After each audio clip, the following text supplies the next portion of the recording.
and welcome to the Marketing Mix. I'm really excited to have a really good friend, actually, Luann, with me today. It's the beginning of the new year. Is it too late to say Happy New Year? I think it is. Yeah, we can say it. It's the beginning of a new year, and we've all got goals that we want to achieve with our marketing and particularly social media. And I was just saying to Luann that as I go into this year, I'm going to stop listening to every expert out there and I'm going to only listen to the ones that I know and trust. So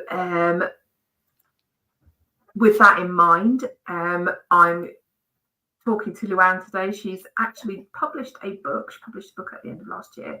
And it's all about how you can plan for success on social media. So I've got a few questions to ask Luann, but if you're watching live and you have any questions for her, please pop them in the chat and we'll get to as many as we can. But first of all, I am going to ask Luann to introduce herself and tell us a bit about her and her business. Thank you, Manal, and it's great to have conversations with you always, but also to do this so that other people can listen in. I think it's probably 5 or 6 years since we first met now at Facebook HQ in London when we were both involved in training there.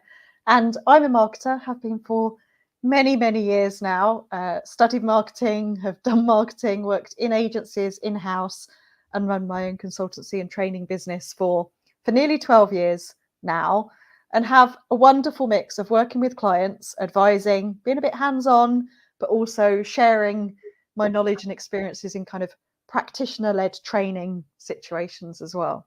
And got to the point where I thought I should put some of this in a book. I've got all this content from presentations and blogs and people are asking. So spent most of my 2023 writing books. And I will say books because what started with one turned into 3.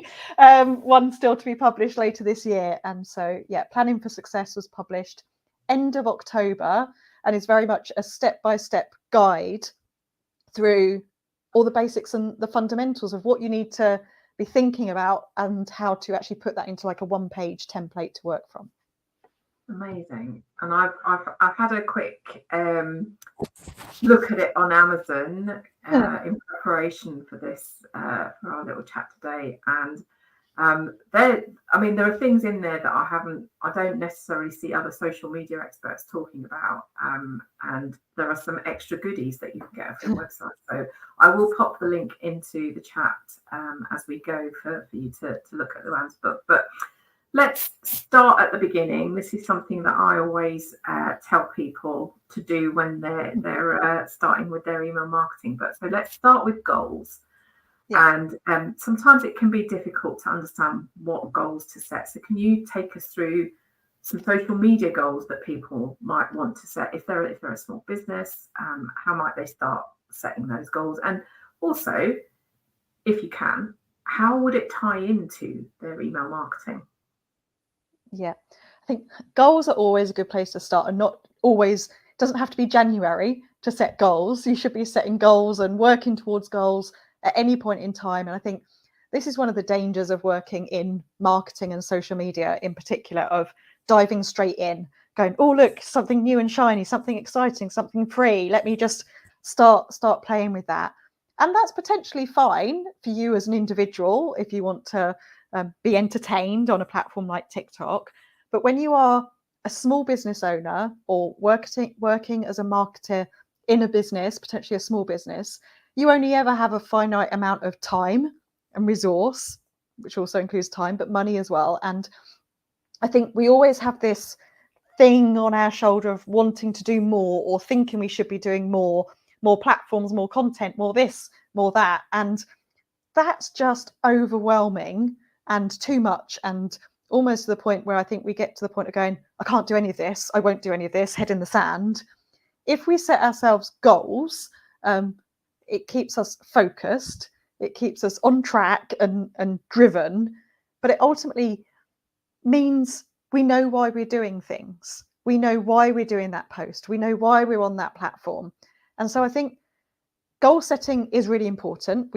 We should do it and not dive straight in, because then we do go down rabbit holes. But writing down goals, but also not having too many goals. Because if we were actually to set them and realize, oh, I've set myself 20 goals for this month, nothing's going to happen. It's far too many. So again, it helps us focus.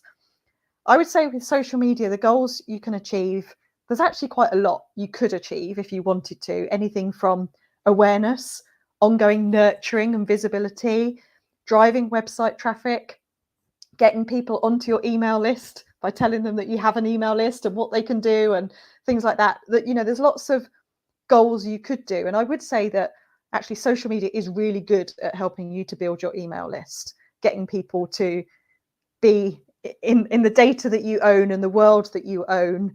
And dare I say, often if I'm looking for responses to anything like event signups or courses or things like that, that conversion happens on email.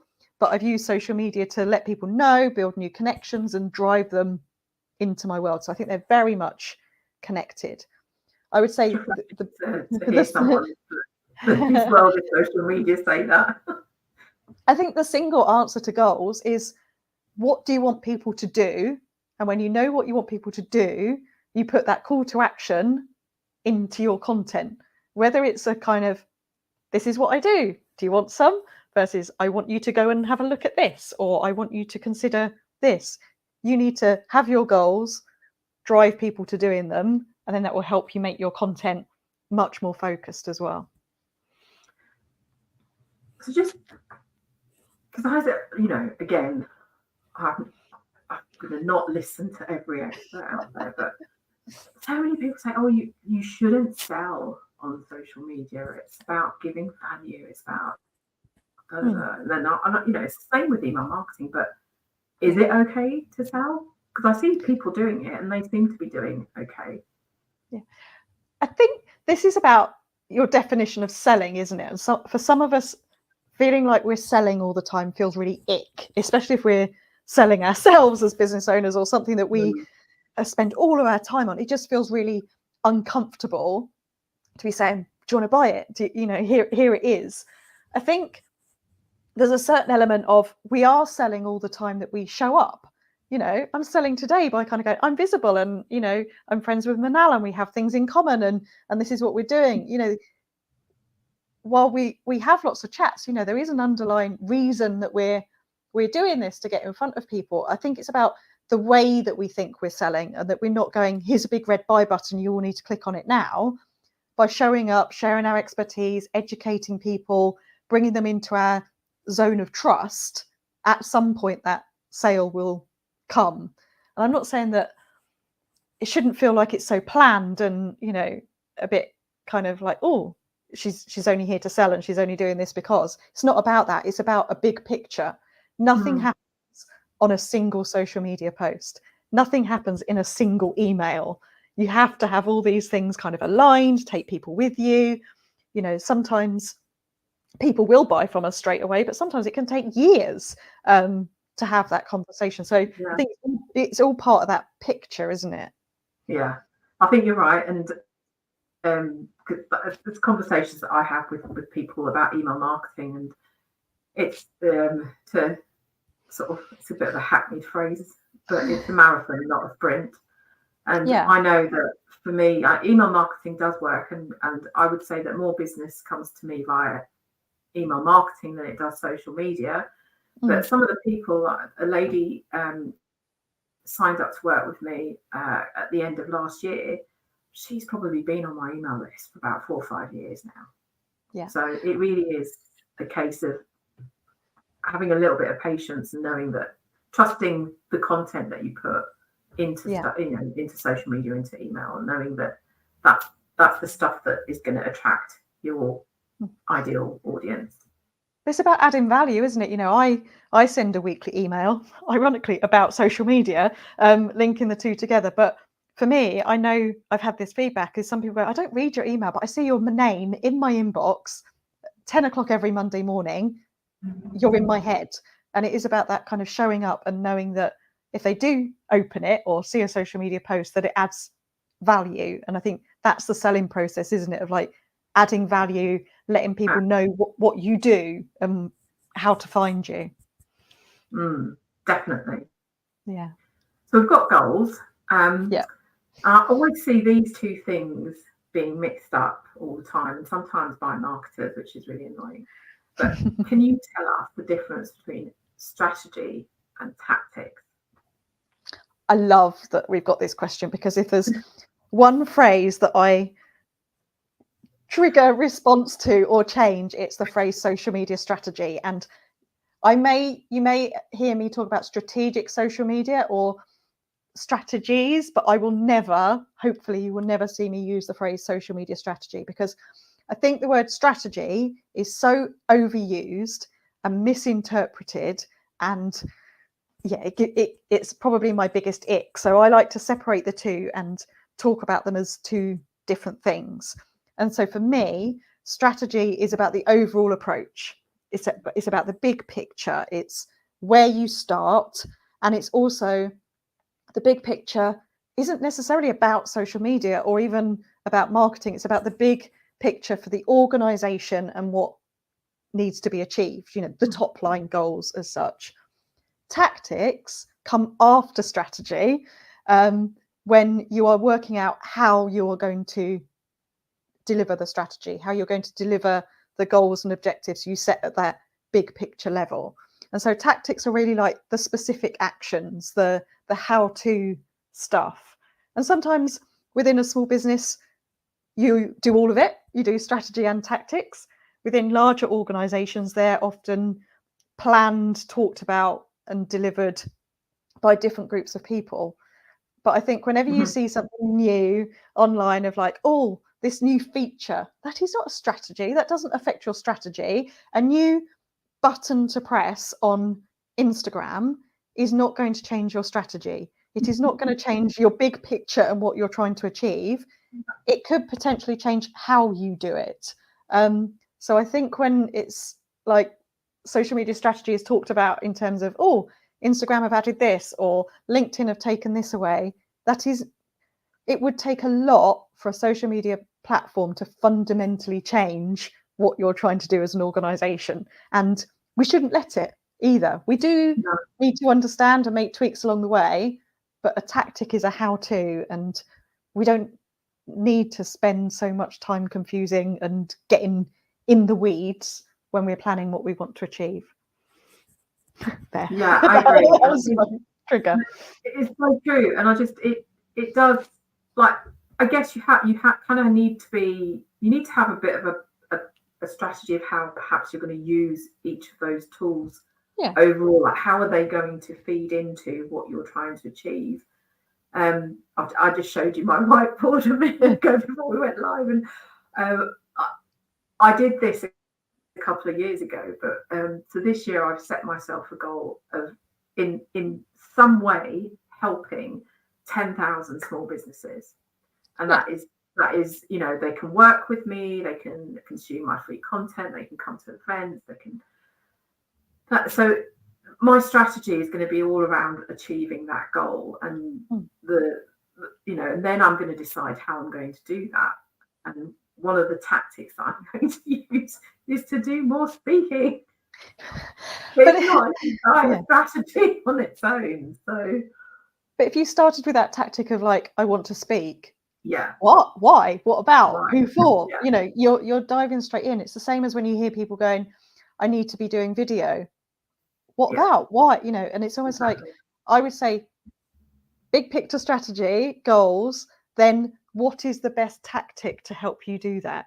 We wanted to have a conversation.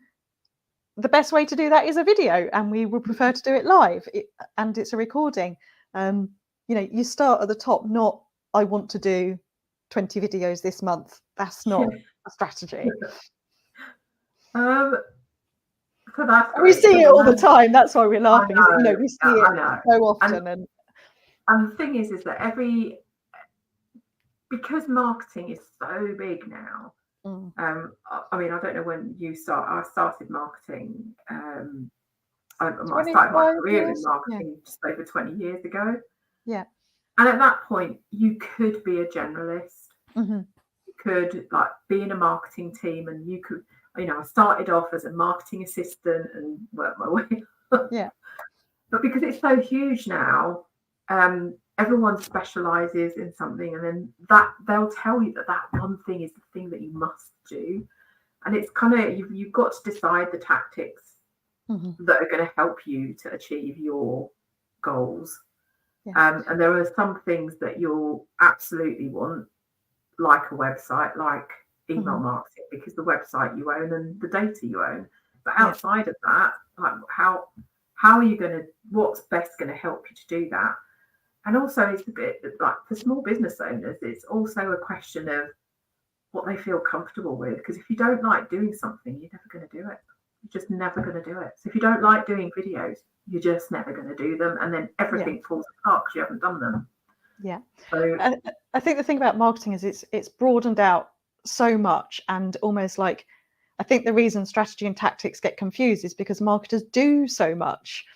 20 years ago, we wouldn't dream of trying to build a website, whereas now many of us can edit a website, structure a website. Now we are, doing our own photos on our phone and doing our own video editing. We wouldn't have done that. We wouldn't have done it 20 years ago. We wouldn't have had the tools to do it or the know how to do it. And the skill set and the requirement has just got bigger and bigger and bigger. And so in a way, we are generalists, but actually we're kind of a bit jack of all trades because we're being asked to do so many different things. Yeah, absolutely. So you've got your goals and your strategy. And one of the things that I've seen you recommend and you do in your book is to analyze your competitors on social media. And I was wondering if you could explain to us why, because in my head, that's a one-stop shop to imposter syndrome. And like, oh my God, I'm not good enough. So what's the aim of doing that? Yeah, I think there's some benefits to it. And if we think about social media, what I would stress is that doing social media is not just about posting. There are 101 other things around it. So it's not just about, I've done my post for the day, social media is done. Social media, I think, is an amazing tool. It's a real-time place where we can find out what's going on, what people are up to, what people are thinking. And so the reason I do look at competitors is, one, actually, I prioritize understanding your customers first. But the reason I do look at competitors is to understand the context that my customers are in, because they are not just following me on social media or my clients on social media. When they're scrolling, they are seeing other organizations and other individuals either side of things. So it's about understanding the context that your customers are seeing you in and what else is going on in the world. I think we can learn from competitors.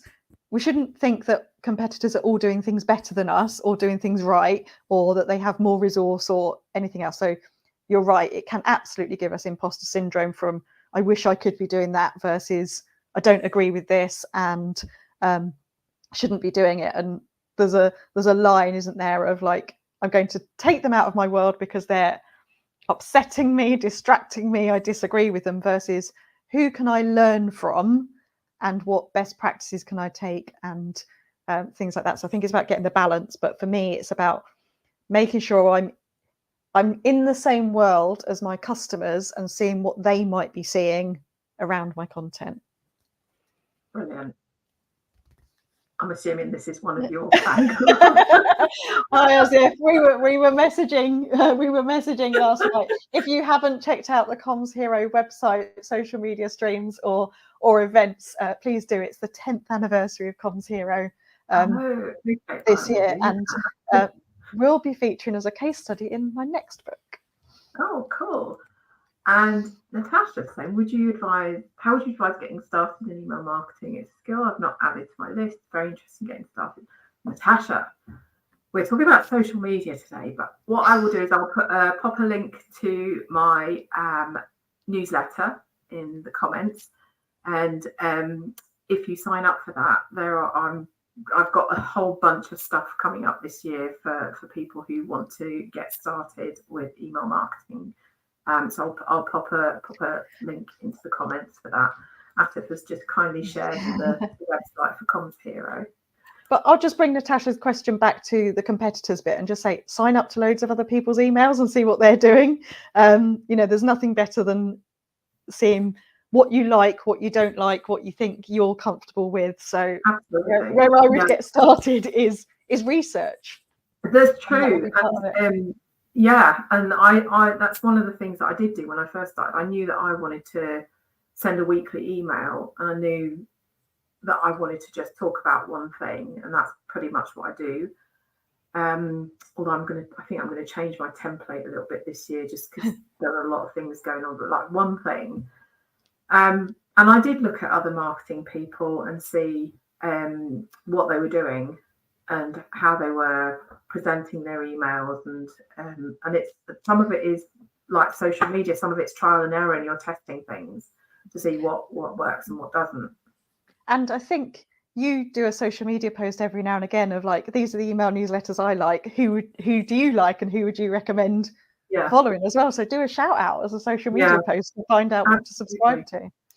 And I just another thing that I do, so I do a survey every year just to find out what small businesses, like what their priorities are for next year and what they want to learn about marketing. And in that, I always ask, what other marketing newsletters do you read? So I get a list then as well, so I can check those people out too and see what they're doing. And sneakily, I've got a separate inbox set up that I sign up to these newsletters with, because I don't want to crowd my work inbox with emails that I won't necessarily read all the time. So some great tips there. Thank you, Lauren. That's right. So competitors, a little bit. Can you explain to us a little bit about content pillars, because we hear this phrase talked about all the time. I've had the question asked me, but what is a content pillar and how do they help you create a content plan? Yeah, so you'll probably guess by now, if you've not met me before, that you have. I'm a planner, and I like to be structured and go through a process in terms of what I'm doing. And the reason for content pillars, I would almost call them boxes or buckets, is to have, and I would say no more than 4 or 5 key themes as to what you are going to post about or be known for in your field. And the reason for having 4 or 5 pillars, is not to constrain you, not to say you can't do anything else, but it's to help you know what to post because you're doing your thinking ahead of time. It's to give you some structure of, oh, this is a topic. Does that fit into what I want to be known for and what I want to talk about? So it gives you that focus like goals do, but also it helps your followers because you don't go off on random tangents. You don't go, oh, I'm going to post about this today, and then I'm going to post about that tomorrow because I think it's interesting. I'm going to post about this. If you have kind of 4 or 5 pillars and your decision making says, yes, that aligns with that, I'm going to post this one, it works for you in terms of managing your time and your resources, but also for your audience as well. So to give you an example, those headings could be about your industry. So Minal and I could both talk about marketing and what's happening in marketing. It could be about your local community. As small business owners, we often are active as part of a local community. And I know, Minal, you are, and you will talk about what's going on there, the same as I would as well. It could be about a cause you care about. So if you had a cause such as sustainability and climate that you really cared about and was really important to you, that would be one of your content pillars, and you could post about it often. They don't need to be constraining boxes, but it gives you kind of headings and some structure. So to give you an example of when I had a request, I ran it past my content pillars to say, does this fit? And it was many years ago, I had a phone call. It was around December time. The latest John Lewis TV advert would just been played on the TV, and I had a call from a journalist asking me to comment on it. So one quite excited journalist ring me up. I get to be in pieces around the John Lewis ad, but I declined because I don't do TV advertising. I don't work in the retail sector.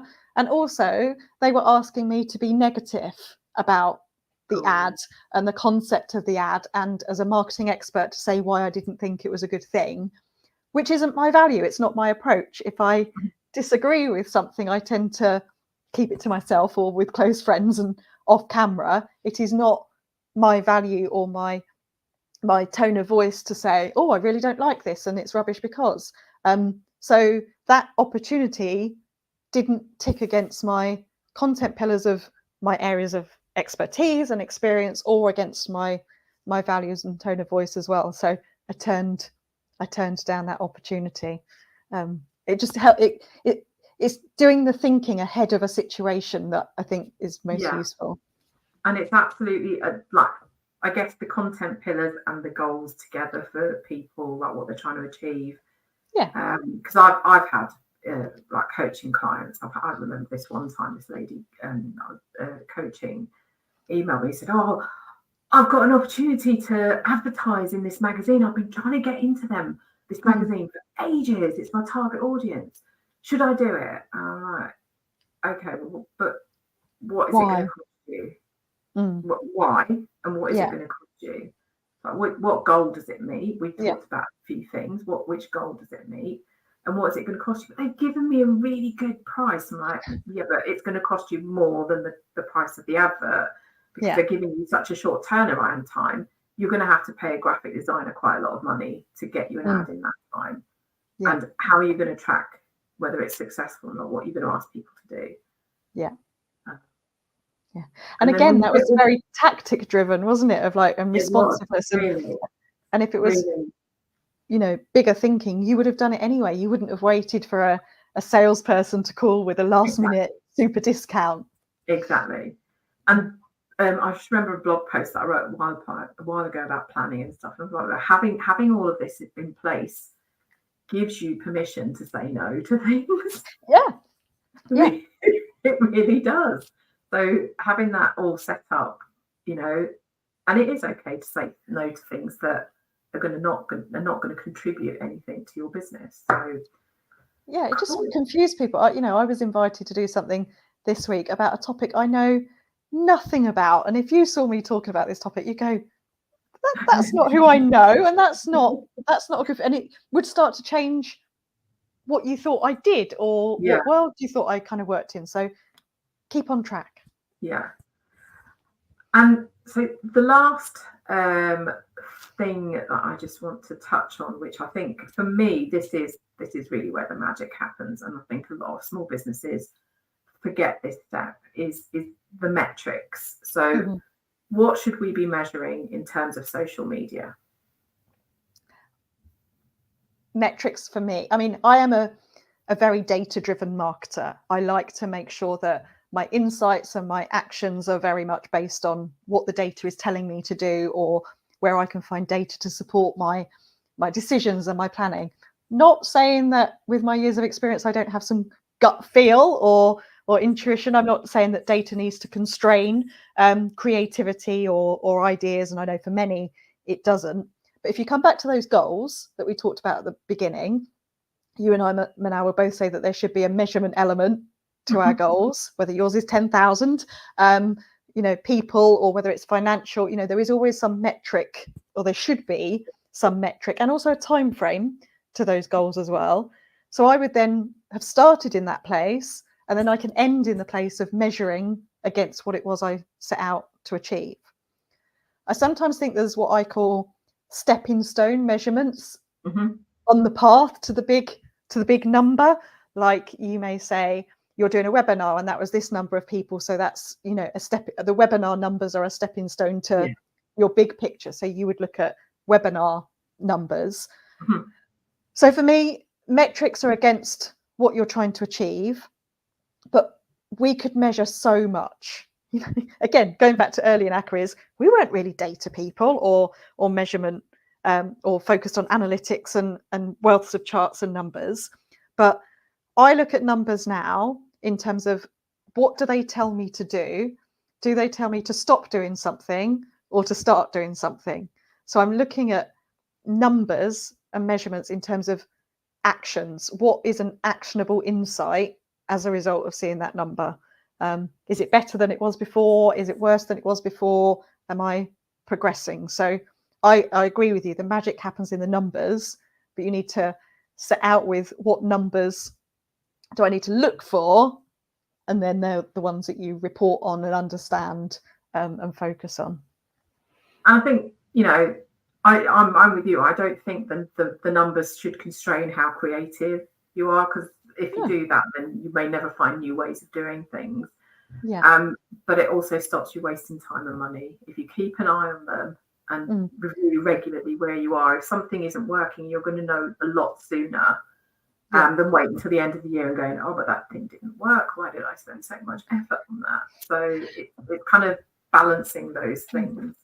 And I think we've talked about other posts. It's about not getting distracted by you said imposter syndrome as well. It's not about getting distracted by people posting big numbers. If we're small business owners or freelancers, contractors, or even some organizations, we're not after big businesses.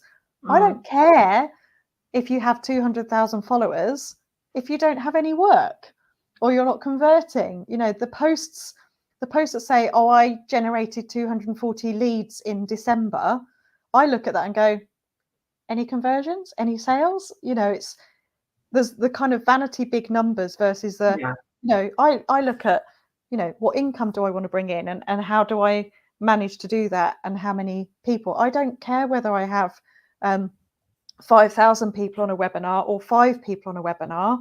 It's about the right people and the right conversations. It's not you know, we get very distracted by, I've got this size, I've got that size, I've got these numbers. It's about quality. And if you think about going to a networking event, which both you and I did recently, we saw each other face to face. You couldn't talk to all 5,000 people in a room if it was a 5,000, you know, it's not meaningful. No. The one or two dialogues that you have over lunch or standing in coffee and you get to build that know, like, trust, that's what it's all about. Yeah, absolutely. I wholeheartedly agree with that. So we've got somebody on LinkedIn. Which KPIs? Oh, I've never heard of OKRs. What OKRs? I think is a term that Google uses. It's I can't remember the exact acronym, but it's measurements. It's what matters to your business. So, for example, let's just take this event right now. What matters to me and Manal is probably how many people registered, how many people showed up, and was it the right people as well that we can have a conversation with at some point. I could add in there that it would be to sell X number of books off the back of it, but it isn't. But it isn't. But what I'm saying is your KPIs should relate to your activity, and your activity relate to your big picture. So you could put reach or followers in there, but only if that's like your stepping stone to knowing that you're going to do something else. For example, we may say, to get the number of people we think we would like on a webinar, we ideally would have an audience of this side to get the conversions. But again, we probably have as much success from small email lists that are highly nurtured and targeted versus 30,000, you know, huge email lists that people talk about. For me, it's never about the quantity. Like for where I am, I don't think I've got a particularly big list. There are people who have got bigger lists than me. I've got just shy of 1,000 people on my list, and I don't consider that big. But it's the engagement, and I know that every week my emails get upwards of 40% open rates and upwards of 2 or 3% click rates, which aren't massive numbers, but people are paying attention and people are coming to ask me how they work with me. And I have sold products and services that I have to that list. But it's not all about selling, it's about adding value. And that's why I've got that big number. But of course, every month I've got a financial target that I want to meet as well. So it's really looking at, like you said, the numbers that are important to your business to keep you on track. And making sure that you track those numbers as well. Absolutely. I think as a business owner, that's the most important thing. I have a spreadsheet where I track all my numbers. Yep, and I've got that ready for this year as well for me to reach that 10,000 goal. I know, and I'm going to focus on very few things and do them well this year. And I'm going to get back into blogging, which I prefer doing that over creating videos. Well, I think it's about, as a small business owner, and if we talk about social media and email, it's about repurposing things and doing them again and again, and not thinking that you only have to create a post once and that's it. It's, you know, working every asset you have as hard as possible as part of the big picture, and not ticking off X number of posts or sending X number of emails. Exactly. Blimey, we have run out of time. That went quick. We could talk for a long time the rest of this afternoon. I have popped links into the comments. If you're watching on LinkedIn, I'll come back and copy the link into the comments for Luann's book. And also to join my email list. It's a weekly email that comes out on a Tuesday, and it's more than an email. There's a whole bunch of other stuff that you get alongside that email.